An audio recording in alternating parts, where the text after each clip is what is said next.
नमस्कार दोस्तों, मैं ठाकुर विष्णु प्रताप माँ शारदे को नमन और गणेश जी को वंदन करते हुए आप सभी दोस्तों का आपके अपने YouTube चैनल एग्जाम योद्धा विद ABS पर सभी दोस्तों का स्वागत करता हूँ। जैसा कि अब तक आपने वैदिक सभ्यता के अंतर्गत पढ़ा कि कैसे वैदिक सभ्यता का आरंभ हुआ, तो आर्यों के आगमन से वैदिक सभ्यता का आरंभ हुआ और वैदिक सभ्यता को दो भागों में बांटा गया है, ऋग्वैदिक काल और उत्तर वैदिक काल।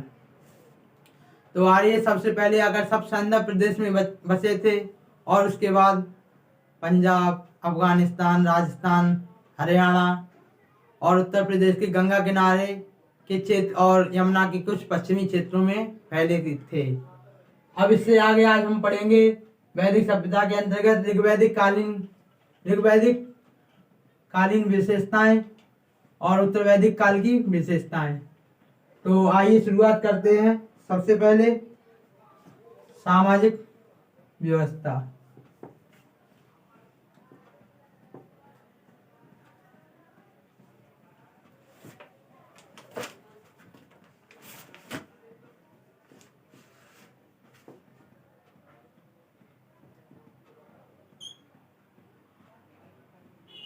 परिवार पितृसत्तात्मक होता था।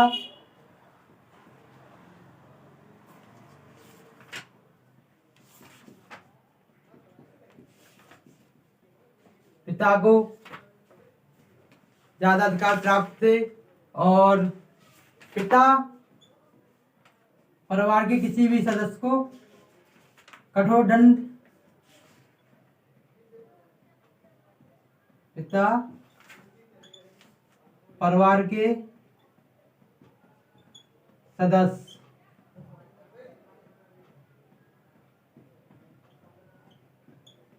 को कठोर दंड दे सकता था।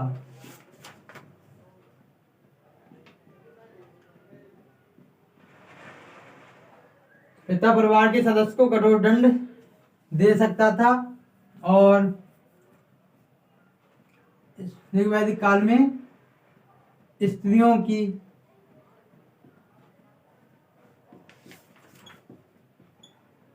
स्थिति बहुत अच्छी थी।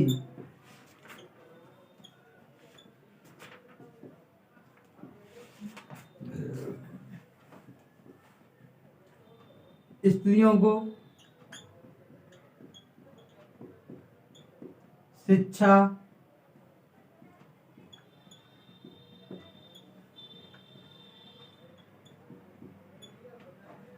और यज्ञ अनुष्ठान आदि में भाग लेने का अधिकार था। और जबकि उत्तर वैदिक काल में स्त्रियों की स्थिति बहुत खराब अथवा दयनीय हो गई थी।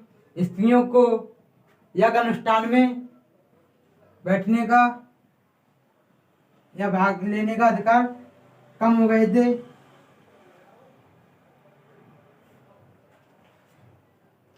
और ऋग्वैदिक काल में वर्ण व्यवस्था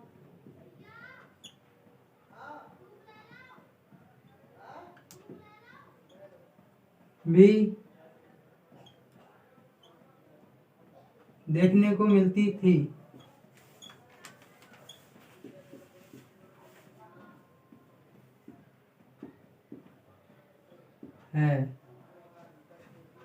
जिसमें वर्ण व्यवस्था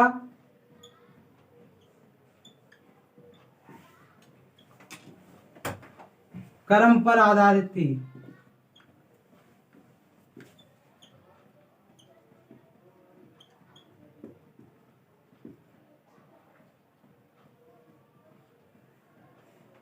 और 3 वर्ण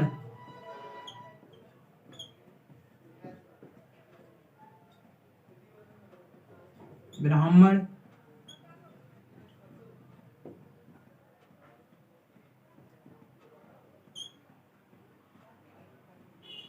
परिवार प्रतिसत्तात्मक होता था।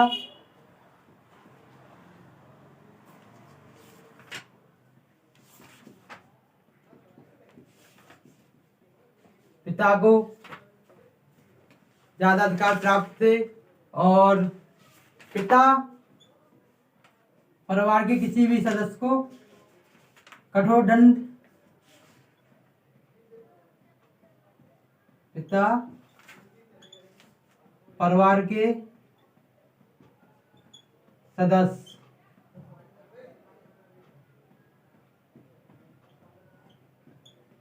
को कठोर दंड दे सकता था।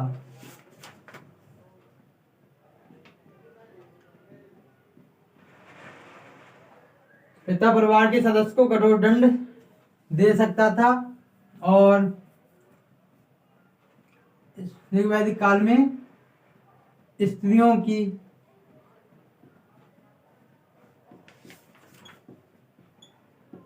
स्थिति बहुत अच्छी थी।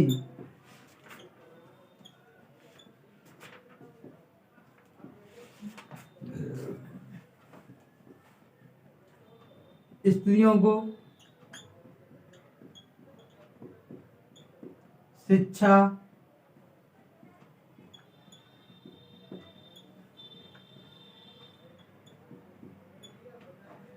और यज्ञ अनुष्ठान आदि में भाग लेने का अधिकार था। और जबकि उत्तर वैदिक काल में स्त्रियों की स्थिति बहुत खराब अथवा दयनीय हो गई थी। स्त्रियों को यज्ञ अनुष्ठान में बैठने का या भाग लेने का अधिकार कम हो गए थे।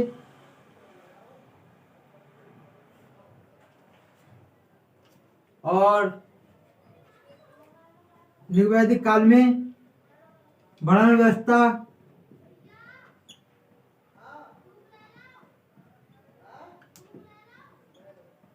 भी देखने को मिलती थी।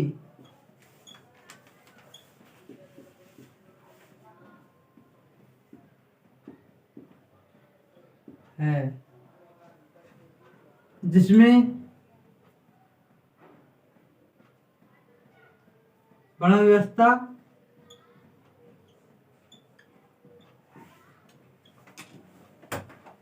कर्म पर आधारित थी।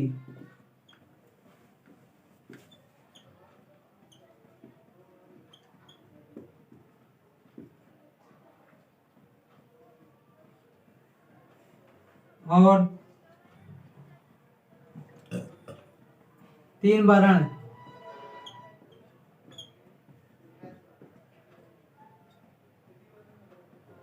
ब्राह्मण,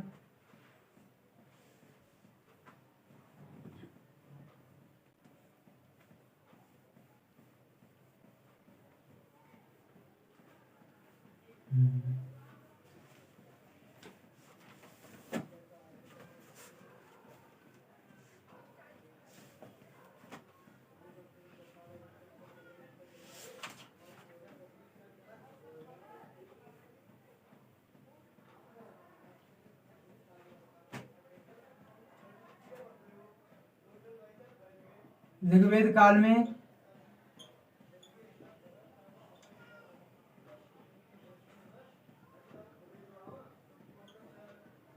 में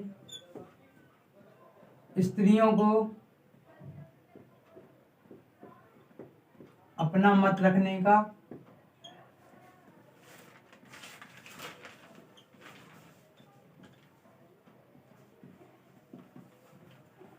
अधिकार था।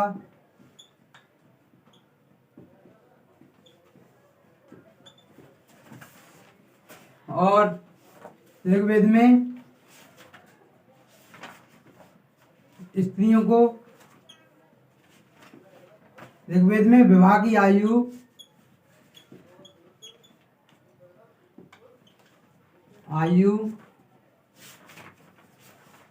16 वर्ष या वयस्क होने पर ही होती थी।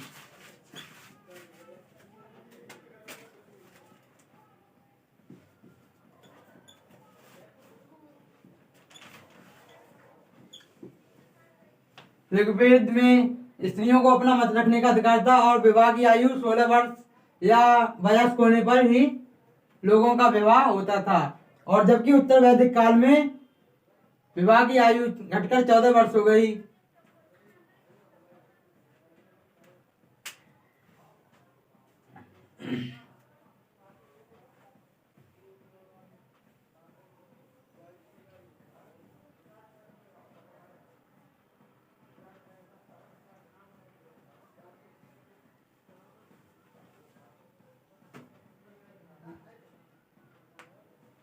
एक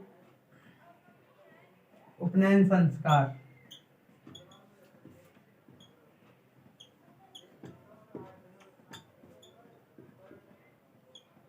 उपनयन संस्कार इसमें ये ऋग्वेद काल में स्त्रियों का भी उपनयन संस्कार होता था।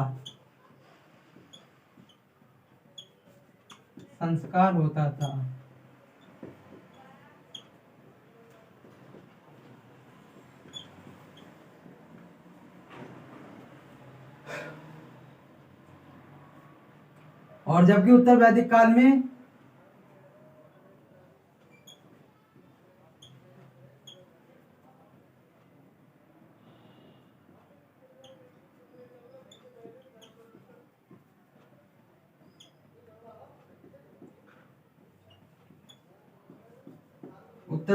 में शूद्रों का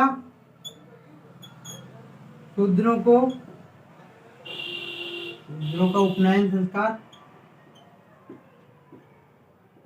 नहीं होता था।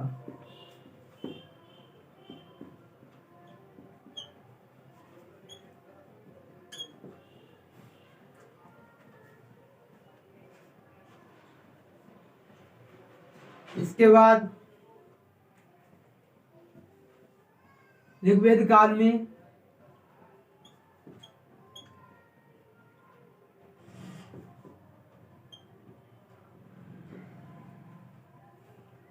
बहु विवाह,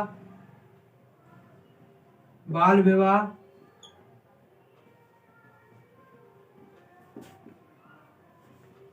पर्दा प्रथा, सती प्रथा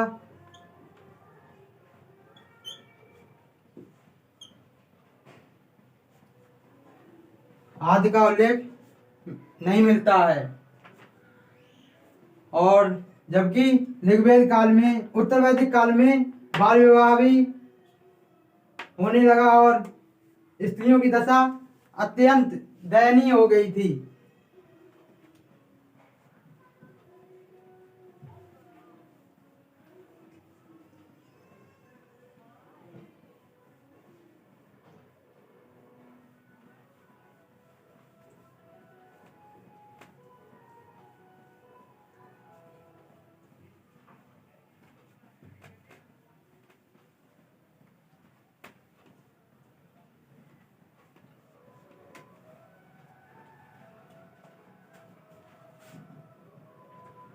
इसके बाद देखेंगे राजनीतिक व्यवस्था।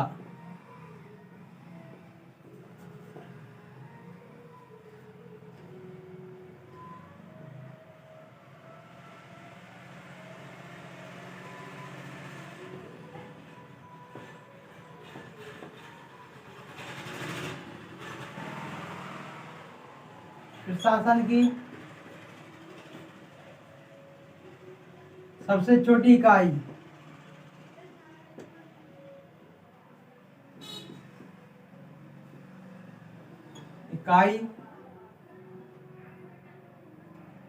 परिवार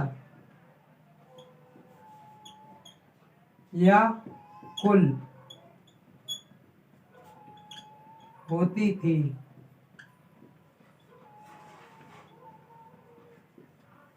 अर्थात प्रशासन की सबसे छोटी इकाई परिवार, जिसे कुल भी कहते हैं, होती थी। और इसका मुखिया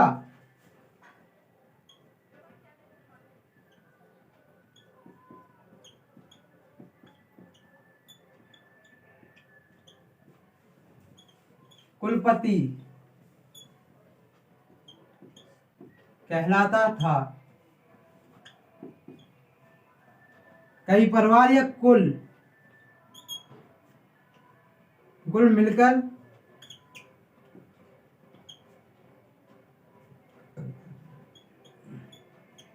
एक ग्राम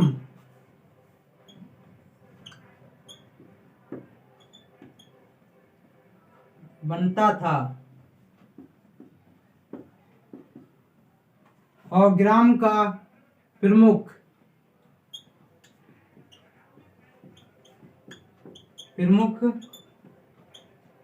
या मुखिया ग्रामीण कहलाता था।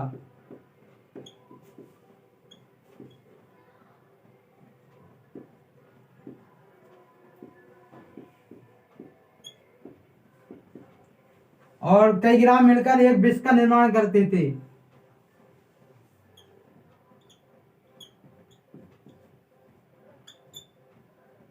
विश्व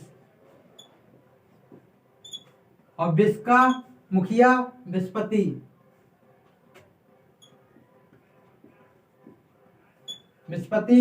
और कई विश्व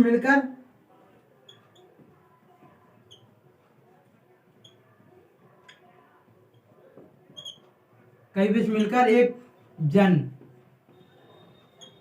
का निर्माण करते थे। और जन का मुखिया या प्रमुख राजन कहलाता था।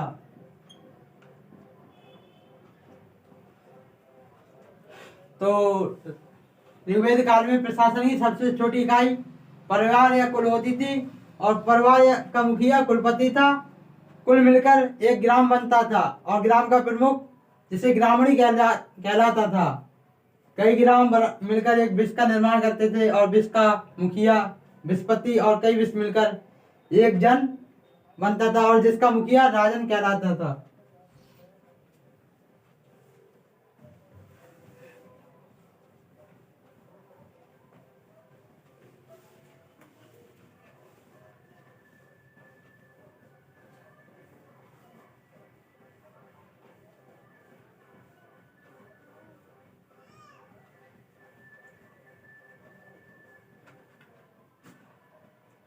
ऋग्वेद काल में राजा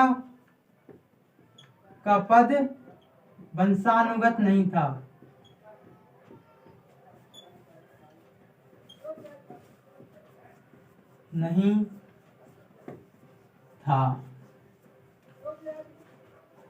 जनता राजा का चुनाव करती थी।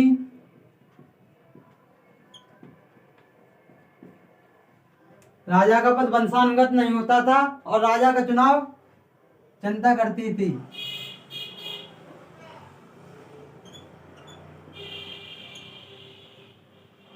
और राजा को जनता स्वैच्छिक अपनी इच्छा से कर देती थी। स्वेच्छा से कर देती थी, जिसे बलि कहते थे।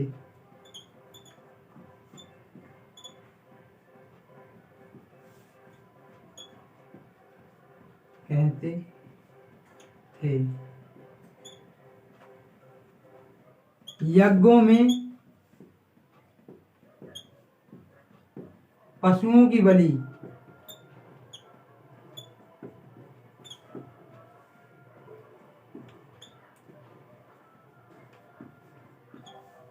दी जाती थी।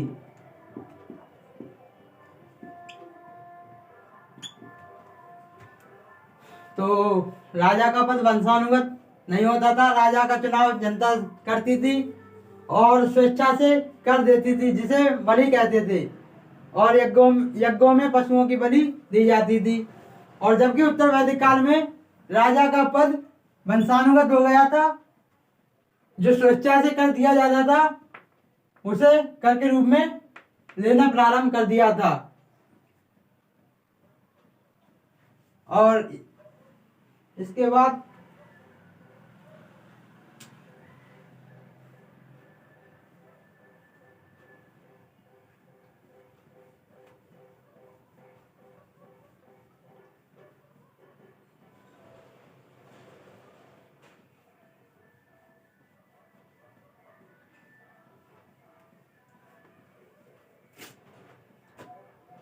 ऋग्वेद काल में 3 संस्थाएं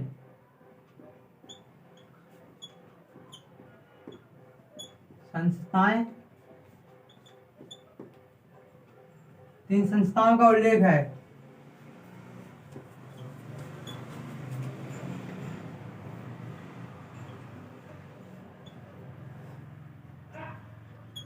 सभा,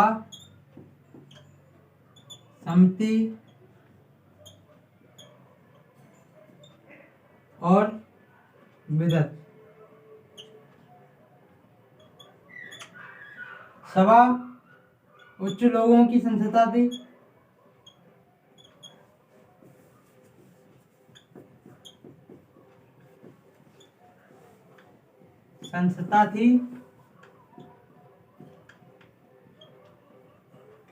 समिति आम जनप्रतिनिधियों की संस्था थी।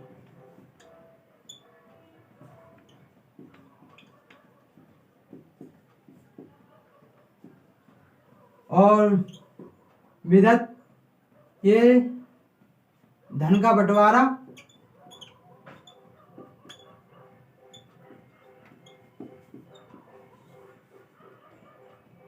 बंटवारा करती थी।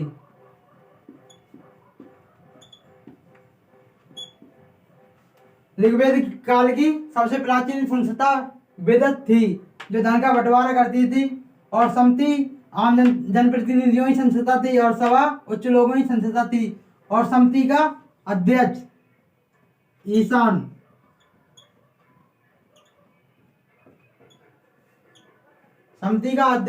कहलाता था। और जबकि उत्तर वैदिक काल में सभा और समिति का प्रभाव कम हो गया था।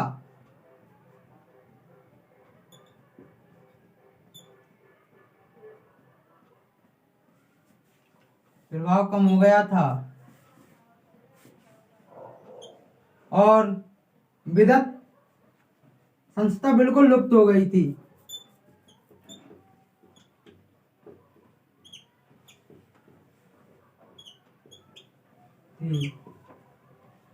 और इसके अलावा जन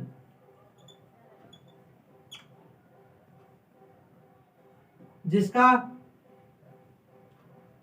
मुखिया या प्रमुख राजन होता था,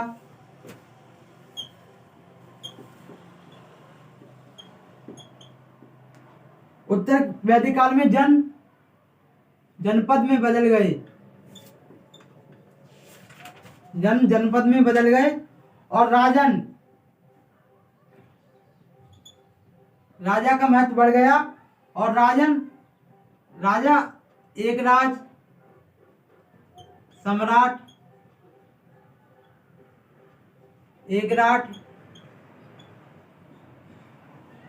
और अधिराज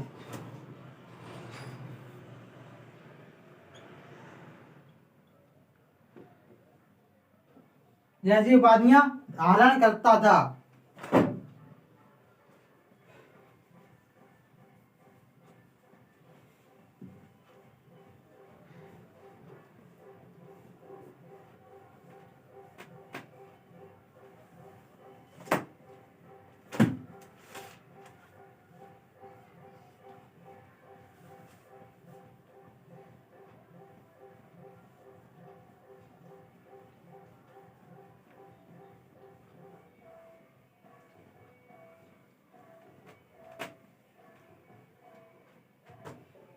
इसके बाद आर्थिक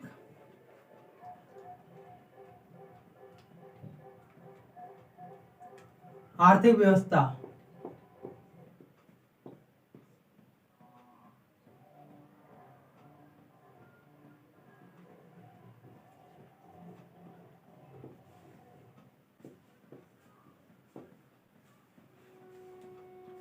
ऋग्वेद काल में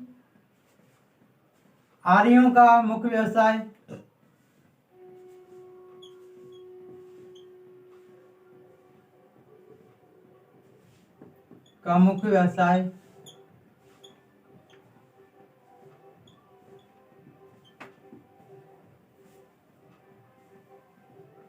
पशुपालन था।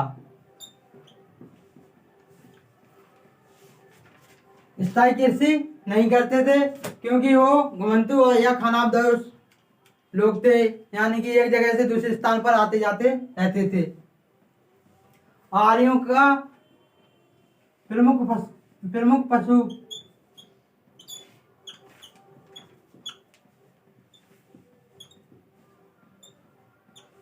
गाय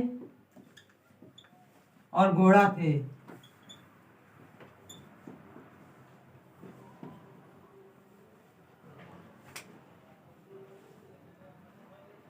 इसके बाद आर्यों का खान पान।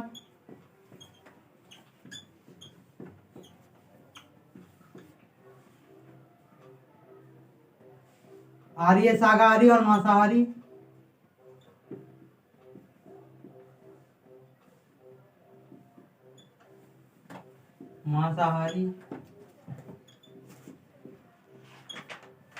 दोनों ही प्रकार के थे।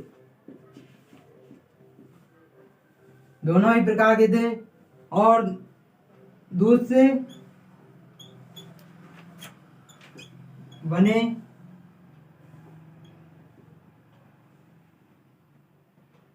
भोजन या भोज्य पदार्थ खाते थे।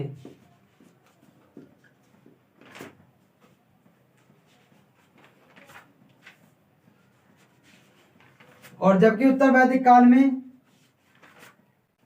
स्थायी कृषि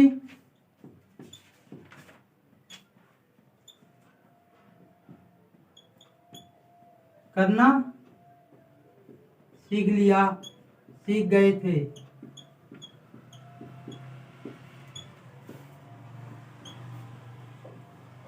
और लोहे की खोज के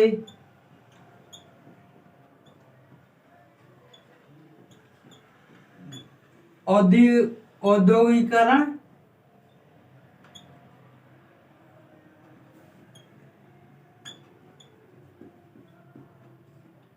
का विकास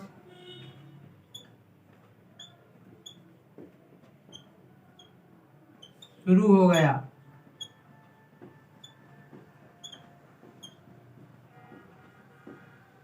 औद्योगिकरण का विकास शुरू हो गया।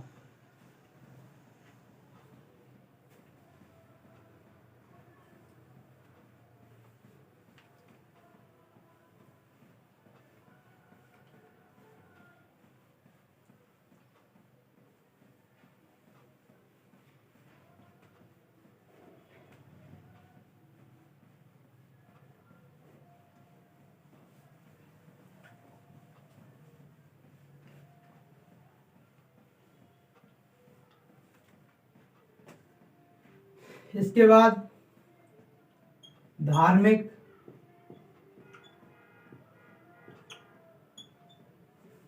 व्यवस्था।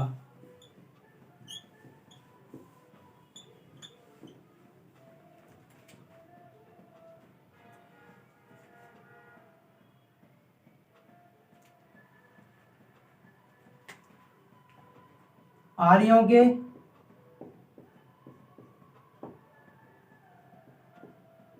ऋग्वेद काल में आर्यों के प्रमुख देवता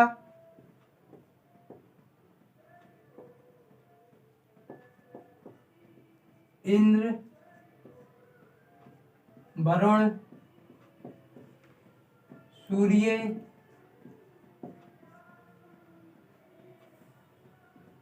मित्र, और अग्नि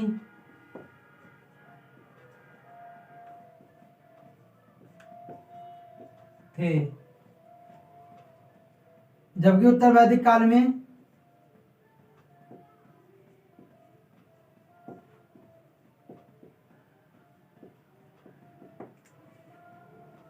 इंद्र का प्रभाव, ऋग्वेद की देवताओं का प्रभाव कम हो गया था और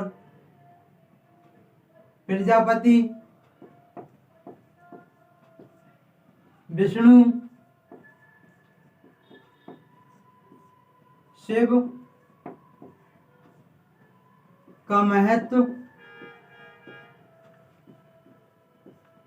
बढ़ गया था।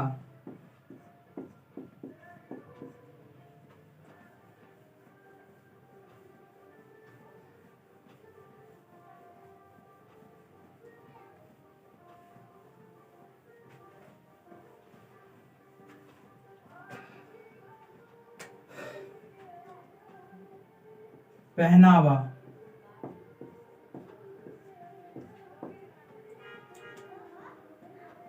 ऋग्वेद काल में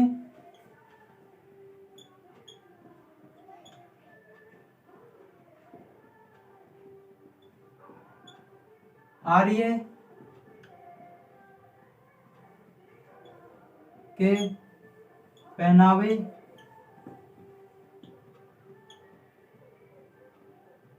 बास, अधिवास, उष्णीय थे। बास कमर से ऊपर पहनने वाले कपड़े,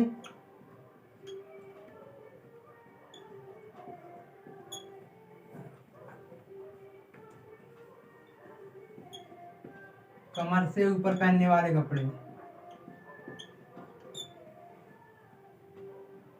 और कमर से अधवास कमर से नीचे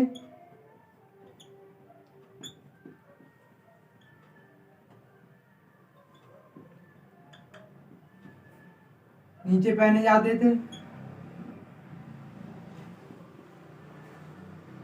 उष्णीय सिर पर पहने वाले वस्त्र,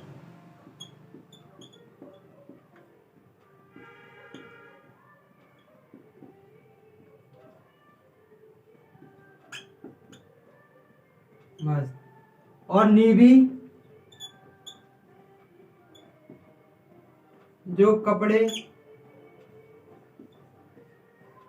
अंदर पहने जाते,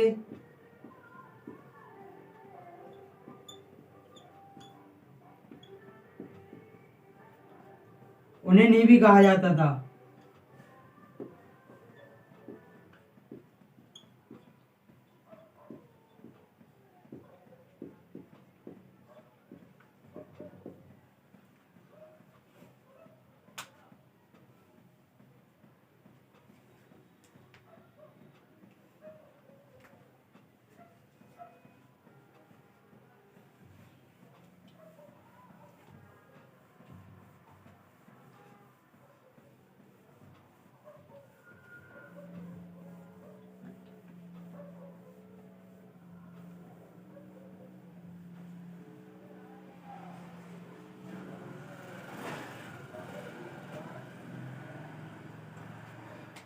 उत्तर वैदिक काल में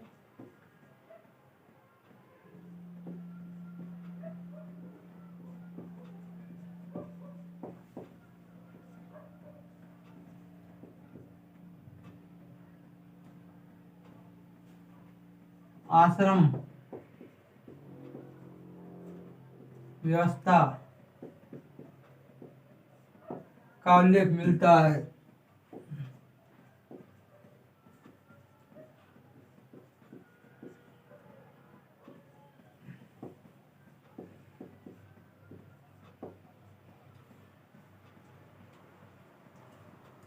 छांदोग्य उपनिषद में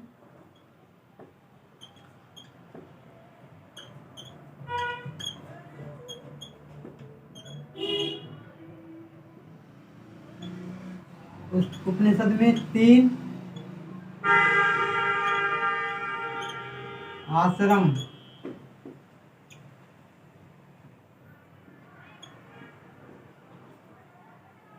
और जवालु।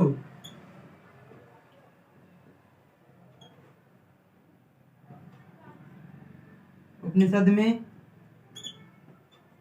4 आश्रमों का उल्लेख है।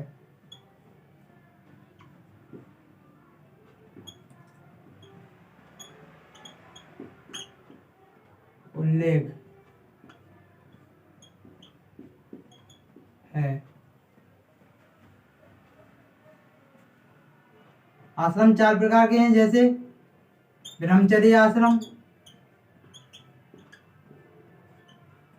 और गृहस्थ आश्रम,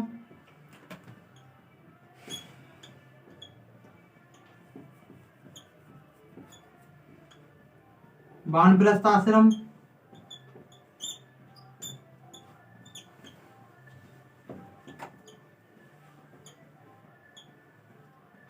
और चौथा है संन्यास आश्रम।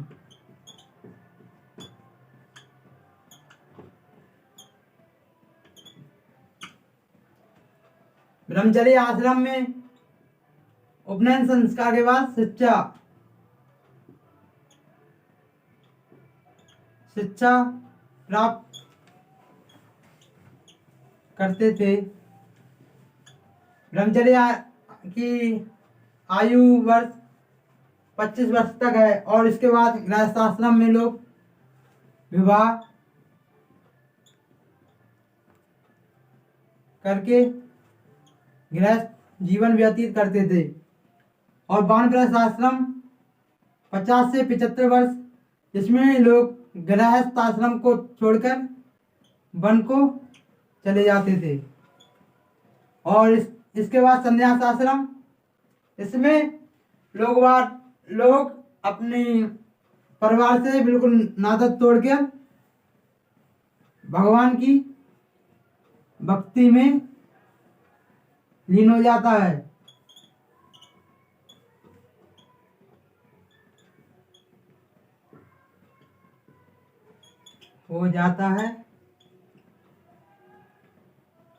और ईश्वर प्राप्ति अर्थात मोक्ष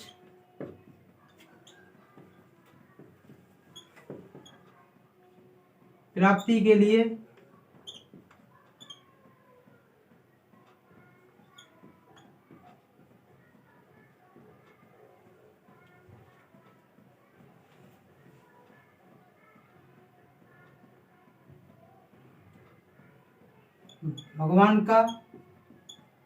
भगवान के स्मरण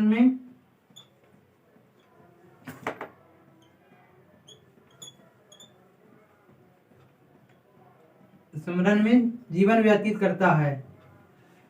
और इसी के साथ मैं अपनी क्लास यहीं समाप्त करता हूँ। नमस्कार।